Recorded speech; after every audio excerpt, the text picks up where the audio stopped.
ముందుగా వార్తల్లోకి వెళ్తే వెలుగు దినపత్రిక చూద్దాం. నిన్న పాకిస్తాన్ తోటి టీ20 మ్యాచ్ అయింది. టీ20 అయితే ఇక టీ20లా దుమ్ము రేపినరు మన భారత క్రికెటర్లు మొత్తం కూడా. దీంతో ఏమైంది, పాకిస్తాన్ ఇప్పుడు ఎన్నిసార్లు అయింది, 8 సార్లు అయితే 7 సార్లు భారత్ గెలిచింది. నిన్న కూడా భారతే గెలిచింది. మళ్ళా ఇషాన్ రుద్రరూపం ఎందుకని రాసినట్టు, రుద్రుడు అంటే ఎవరు, మహాశివుడు. ఇట్లా పాక్పై ఇండియా గ్రాండ్ విక్టరీ. 40 బాల్స్లో 77 రన్స్తో చెలరేగిన ఇషాన్, పాక్ బ్యాటర్స్ను ఆట ఆడుకున్న బౌలర్లు. ఇక 61 రన్స్ తేడాతో చిత్తైనటువంటి పాకిస్తాన్ టీ20 వరల్డ్ కప్ సూపర్ 8కు టీమిండియా చేరుకున్నది.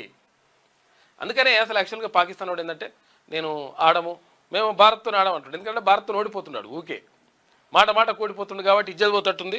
దయా దేశమాయ్, ఇక్కడ ఓడిపోతే ఇక మొత్తం ఓడిపోయినట్టు అయిపోతుందని చెప్పేసి వాడు ఏమనంటే బాంబులేసుడు లేకపోతే ఉగ్రవాదులు పంపించుడు తప్ప ఇక ఇటువంటి ప్రతిభ కనపరచడంలో కానీ లేకపోతే దీంట్లో కానీ వాడు మనతో ఇదే విషయంలో కూడా ఏ కారణం కూడా సరిపోడు. కాకపోతే ఏంటంటే ఇక ఏతులు ఎక్కువ అనమాట.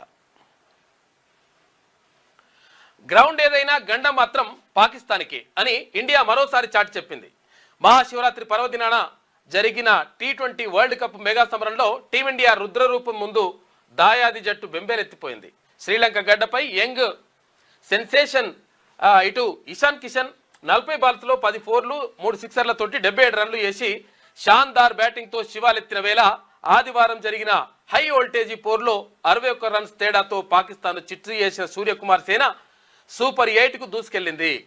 ఇక స్పిన్ వలలో మనల్ని బొల్తాగొట్టించాలనుకున్న పాక్ ఎత్తుగడలను కిషన్ తన బ్యాట్ పవర్తో తుత్తినియలు చేస్తూ మైదానంలో రణరంగం సృష్టించాడు. దాంతో 20 ఓవర్లలో టీమిండియా 7 వికెట్లు కోల్పోయి 175 స్కోర్ చేసింది. అనంతరం వికెట్ల వేటలో పోటీపడ్డ బౌలర్లు పాక్ను ఆట ఆడుకున్నారు. మన బౌలర్లు మూకుమ్మడి దాడికి పాక్ 18 ఓవర్లలో 114 రన్స్కే కుప్పగూలింది. ఫలితంగా వరల్డ్ కప్ చరిత్రలో పాక్పై విజయాల రికార్డును 8-1కి పెంచుకున్న ఇండియా సరికొత్త చరిత్ర లిఖించింది.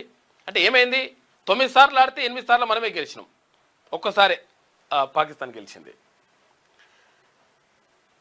ఇక వరల్డ్ కప్ చరిత్రలో పాక్పై విజయాల రికార్డును 8-1కి పెంచుకున్న ఇండియా సరికొత్త చరిత్ర లిఖించింది.